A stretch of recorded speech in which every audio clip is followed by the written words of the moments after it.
Assalamualaikum warahmatullahi wabarakatuh. Hello, my name is Syaira Rayhani, and today I will do a storytelling about Indonesian folktale come from Kepulauan Riau called Putri Pandan Berduri. This story is one of my favorite folktale when I was a kid, and now I will tell you in two languages. The first one is from the source language in Bahasa Indonesia, and then I will tell you the English translation after that. And the first one, I will read you the original story in Bahasa Indonesia, and I will read it from this book.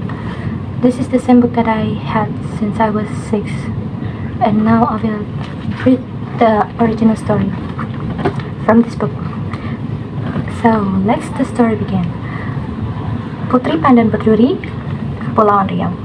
Alkisah Batin Lagoy, pemimpin suku laut atau suku Sampan di Pulau Bintan, menemukan seorang bayi perempuan di semak-semak pandan di tepi laut. Batin Lagoy kemudian mengangkat bayi itu menjadi anak dan diberi nama Putri Pandan Berduri. Batin Lagoy mengasuh Putri Pandan Berduri seperti layaknya seorang putri raja. Setiap hari Batin Lagoy mengajarinya budi pekerti luhur sehingga ia tumbuh menjadi gadis yang sangat cantik dan berbudi bahasa lembut. Kecantikan dan keelokan budi Putri Pandan Berduri mengundang decak kagum para pemuda kampung di Bintan. Namun, tak seorang pun yang berani meminangnya karena Batin Lagoy menginginkan putrinya menjadi istri seorang anak raja atau megat. Sementara itu, di Pulau Galang, tersebutlah seorang megat yang memiliki 2 orang anak laki-laki. Anak yang tua bernama Julela, dan yang muda bernama Jenang Perkasa. Sejak mereka kecil, megat itu mendidik kedua anaknya agar saling membantu dan saling menghormati. Setelah keduanya beranjak dewasa, megat menginginkan Julela sebagai batin di Galang. Hal ini kemudian membuat Julela menjadi sombong. Dari hari ke hari, kesombongan Julela semakin menjadi-jadi. Pada suatu hari, ia sering mencaci dan memusuhi adiknya tanpa sebab. Pada suatu hari, ia berkata kepada adiknya, "Hei, jenang bodoh, kelak aku akan menjadi batin di kampung ini, maka kamu harus mematuhi segala perintahku. Jika tidak, kamu akan aku usir dari kampung ini." Jenang Perkasa sangat sedih mendengar perkataan abangnya itu. Ia merasa tidak dianggap lagi sebagai saudara. Hal ini menyebabkan Jenang Perkasa pergi meninggalkan Pulau Gadang. Jenang Perkasa berlayar tak tentu arah. Setelah berhari-hari mengarungi lautan luas, sampailah ia di Pulau Bintan. Di sana, ia tidak mengaku sebagai anak seorang megat. Ia selalu bertutur kata lembut kepada setiap orang yang diajaknya berbicara. Sikap dan perilaku Jenang Perkasa itu akhirnya menarik perhatian Batin Lagoy. Pada suatu hari, Batin Lagoy mengadakan perjamuan makan bersama orang-orang suku Sampan lainnya. Tak ketinggalan pula, Jenang Perkasa diundang dalam perjamuan itu. Jenang Perkasa pun pergi memenuhi undangan itu. Saat perjamuan makan akan dimulai, ia memilih tempat yang agak jauh dari kawan-kawannya, agar air cuci tangannya tidak jatuh di hidangan yang ia makan. Tanpa disadarinya, Batin Lagoy memperhatikannya. Tingkah laku dan budi pekerti Jenang Perkasa itu sungguh mengesankan hati Batin Lagoy. Itu sebabnya Batin Lagoy memilih pemuda itu sebagai suami putrinya. Batin Lagoy lupa dengan cita-citanya semula untuk menikahkan putrinya dengan anak raja atau megat. Meskipun sebenarnya Jenang Perkasa sendiri adalah anak seorang megat juga. Pernikahan Jenang Perkasa dan Putri Pandan Berduri dilangsungkan sangat meriah. Aneka minuman dan makanan dihidangkan. Tari-tarian juga dipergelarkan untuk menghibur para pengantin dan para undangan. Jenang Perkasa dan Putri Pandan Berduri pun hidup bahagia. Tak berapa lama kemudian, Batin Lagoy mengangkat Jenang Perkasa sebagai batin di Bintan untuk menggantikan dirinya. Jenang Perkasa memimpin rakyat Bintan dengan bijaksana sesuai dengan adat yang berlaku di Bintan. Kepemimpinan Jenang Perkasa yang bijaksana itu terdengar oleh masyarakat Galang. Hingga suatu hari, datanglah sekumpulan orang dari Galang ke Pulau Bintan. "Wahai Jenang Perkasa, kami sudah mengetahui tentang kepemimpinanmu di Pulau Bintan ini. Maksud kedatangan kami ke sini untuk mengajak engkau kembali ke Galang untuk menggantikan abang engkau yang sombong itu sebagai batin," kata salah seorang dari mereka. Namun Jenang Perkasa menolaknya. Ia lebih memilih menjadi batin di Pulau Bintan. Sekumpulan orang dari Galang itu pun kembali dengan tangan hampa. Sementara Jenang Perkasa hidup berbahagia bersama Putri Pandan Berduri. Mereka mempunyai 3 orang putra. Yang sulung dinamakan Batin Matang, yang tengah Batin Mapoy, dan yang bungsu diberi nama Batin Kelong. Tamat. And then next, I want to tell you about the English translation of Putri Pandan Berduri.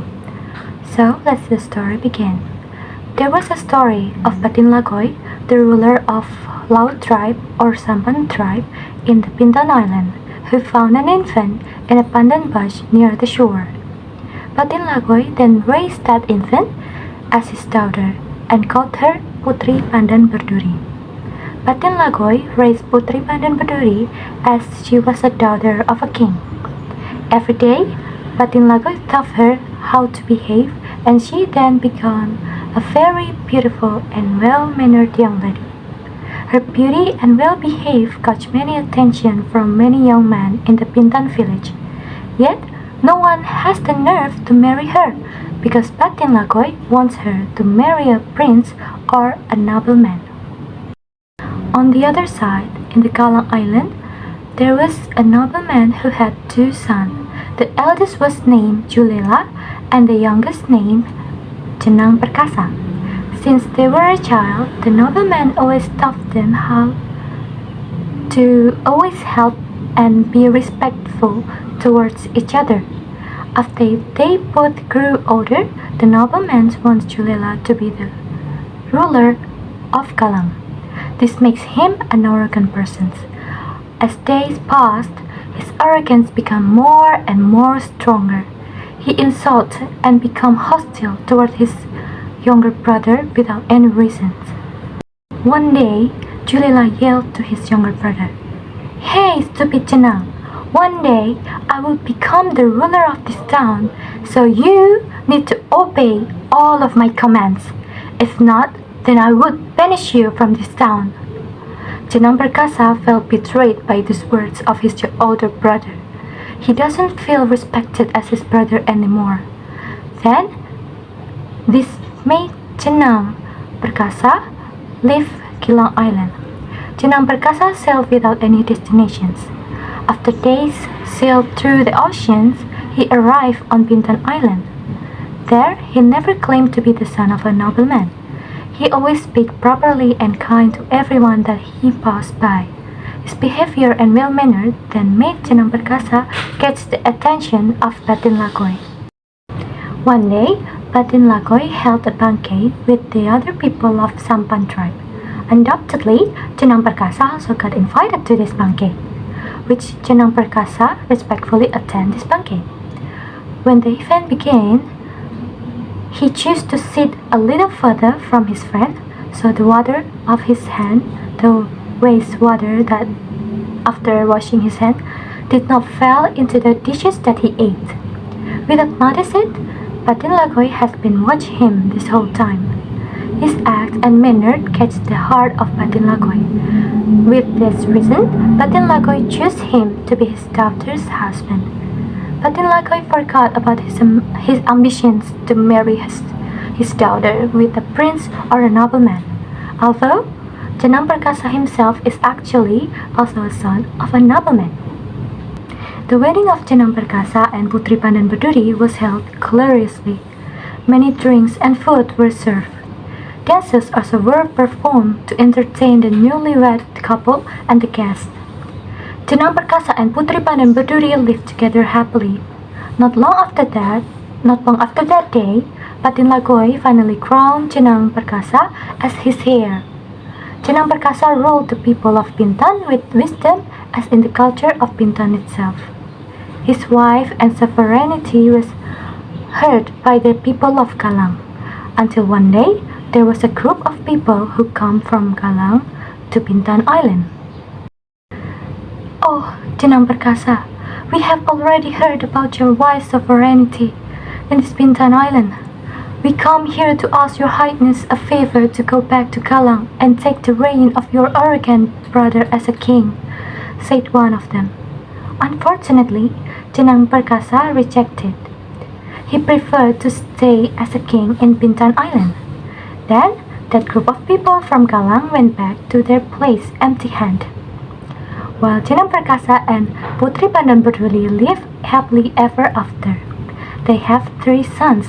The eldest named Batin Matang, the second, the middle, named Batin Mapoy, the youngest named Batin Kelong. And then that's the end of the story. Thank you for listening and see you next time. Bye bye.